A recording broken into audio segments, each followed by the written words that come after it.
حققها في مدينة مراكش السنة الماضية 2023 عندما فاز وحلق عاليا في سماء مراكش، في سماء المدينة الحمراء.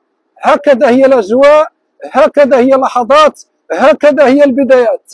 فرعون في المقدمة، فتحي الذي أمتعنا في بطولة المغرب عندما فاجأ الجميع وحل في الرتبة الثانية. تذكر أيامه، عاد من جديد ابن تلوين. فرعون يا سلام، عادل ودلدان. اليوم بن زهرة كذلك موجود وحاضر. اليوم التشويق والإثارة مضمونتان على صفحة بيت الرياضة المغربية. يا سلام. وتحية لزميلي أشرف الذي يقود الدراجة النارية باحترافية عالية. برافو عليك.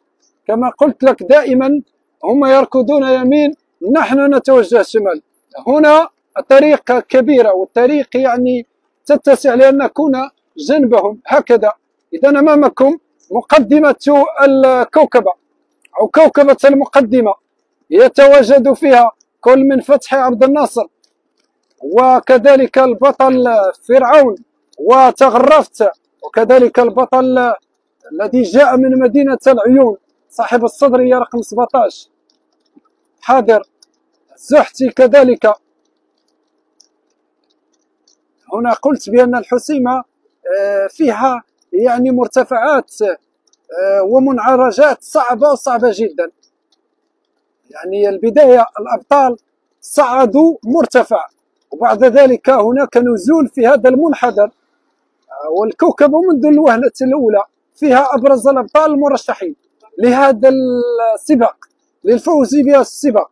هنا عمر شتاشن، بجانبه فرعون، تغرفت موجود، عادل ودليدان حاضر، بن زهرة كذلك منذ الوهلة الأولى. مصعب يتقدم رويدا. عبد الله العسري أين أنت؟ لا أراك. عبد الكريم الكامل كذلك قادم. إذا قلت بأن البطل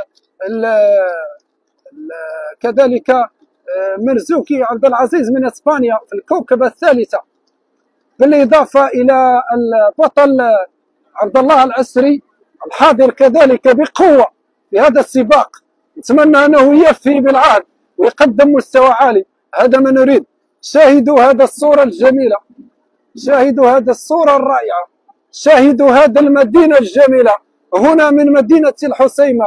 الانطلاقة كانت من ساحة محمد السادس